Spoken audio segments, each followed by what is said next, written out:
Hello, my fellow Flower Mounders. I'm Bob Weir with another interview of People in the News in North Texas. Today's guest is Flower Mound Town Councilman, Place 3, Kevin Bryant. Mr. Bryant was elected to a 2-year term in 2015 and is now seeking re-election on Saturday, May 6th. His opponent, Sandeep Sharma, will be the subject of my interview next week. Thank you for being here, Councilman. Thank you, Bob. Hello, Flower Mound. Okay, and if you would give viewers some background information such as occupation, education, etc. Okay. Yeah, I'm a system administrator for FedEx Office. I'm responsible for the business analytics software of business objects, Teradata, SAS, those items, making sure that our business group has the analytical tools needed to run the business, to create the business. Went to school, University of Arkansas Little Rock, been a resident of Flower Mound since 2004. My kids have gone through the schools here. My daughter's graduated Flower Mound High School. She's at the University of Arkansas, and my son's a junior here at Flower Mound High School. When you were elected 2 years ago, projects such as the Riverwalk, Lakeside, and the Courtyard Marriott Hotel adjacent to Presbyterian Hospital were hot topics of discussion. Can you tell the residents the current state of those developments? Yes, the Marriott should be opening this summer. They're well underway, making great progress. The Riverwalk, we had a few issues with FEMA getting the LOMR process done, and we had a requirement in our codes that we could not issue building permits until the LOMR was approved, and that's a long process. And so we worked with the developer and with the town to make it where the town is not at any risk, but the developer takes the risk, but to go ahead and start building. So they are actually going forward. They're moving forward with the amphitheater, with the chapel, with the reception facility, and with Restaurant Road, going to start going vertical soon. And the Lakeside Tower? Lakeside Tower, they, from what I understand, they have reached the number of applications and pre-sales, so they will start going vertical here in the not too distant future. Okay, are there any other large developments being planned?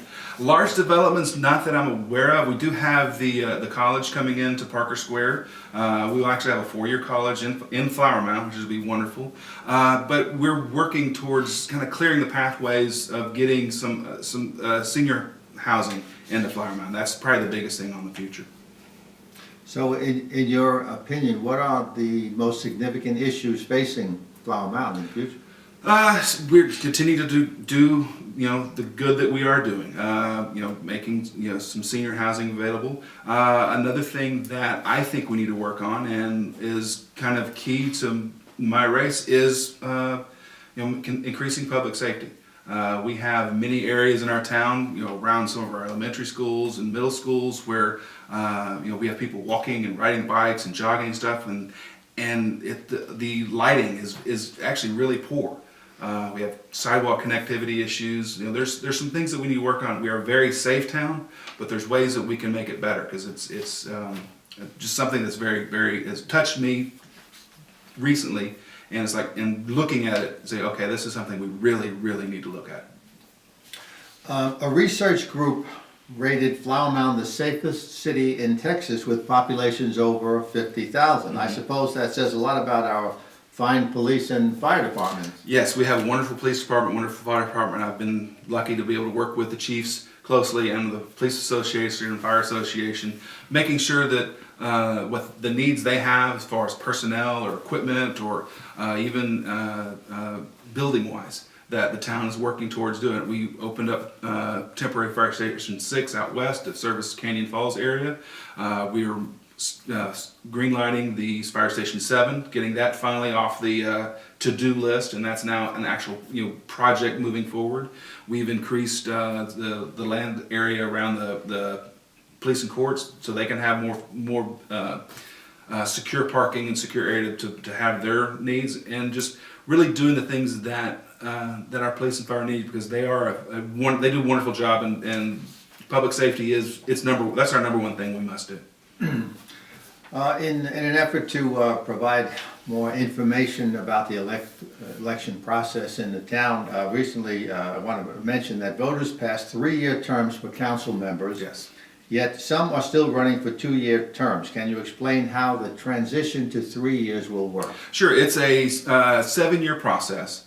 whereas we will phase in different seats will be for 3 years. My seat is a 2-year seat.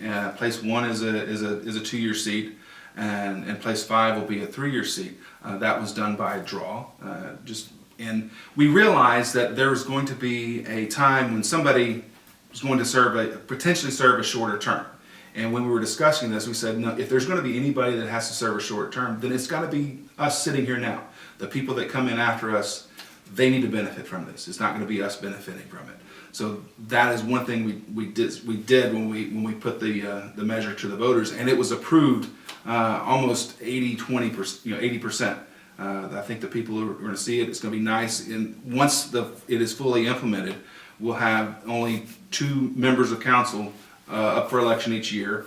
We're able to be moved forward with a direction. It'll help staff. They will have, okay, we have a direction. This is what we want to do, and we'll bring down some of the contention that we have in our local politics. Also, elections are now on the first Saturday of May rather than the second. Yes. Just for informational purposes. And early voting starts on April 24th. Okay. Tell us, what's the size of the Flower Mound budget, and has there been more revenue due to business growth? Yes, our revenue has increased due to increased sales tax and increased property values, but our tax rate, our local tax rate, has stayed the same over the past couple of years. We reduced it a couple of years before that. Our general fund budget is just under $50 million, or around $50 million. I don't have the exact number right now, but we have a very good budget, and our tax rate really is one of the lowest in the region. We're very proud of that. We work closely with staff to make sure that we're doing the things that is needed and in a very cost-effective manner. I don't suppose then there are any plans to increase taxes? Oh no. We are actually making sure to do what we need to do and keep it as low as possible, and find ways if we can lower the tax rate in the future. Okay, Councilman, is there anything else you'd like to say about your candidacy? Please do. Sure. It's when we last spoke, I was a rookie council member. Things have changed. I feel like I've grown in the position, been able to learn a lot, do a lot of great things, and really to do the best for Flower Mound. That's what I set out to do 2 years ago. That's what I want to continue to do the best for all of Flower Mound. We've done a lot of great things. We've like I said, passed 2 budgets without raising taxes. We've got the entrepreneurial center. We've added a second bus to the senior center. We've and just go on and on and on. But one of the things that I'm most proud of is, and it kind of crystallized how I work as a council member, is the Prairie Commons development project that came before council. The neighborhood that was immediately next to it, they had a lot of concerns and didn't like it.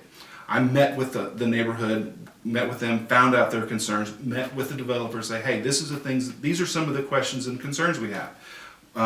We worked on a compromise, and when the item actually came before council, the developer had a proposal that they could work with. The neighborhoods had something that they liked, and it worked for everybody.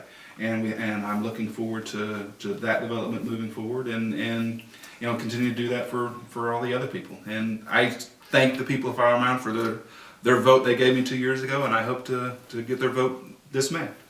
Well, and thank you for being here, Councilman Bryant, and good luck in the election. Thank you, Bob. And thank you for watching.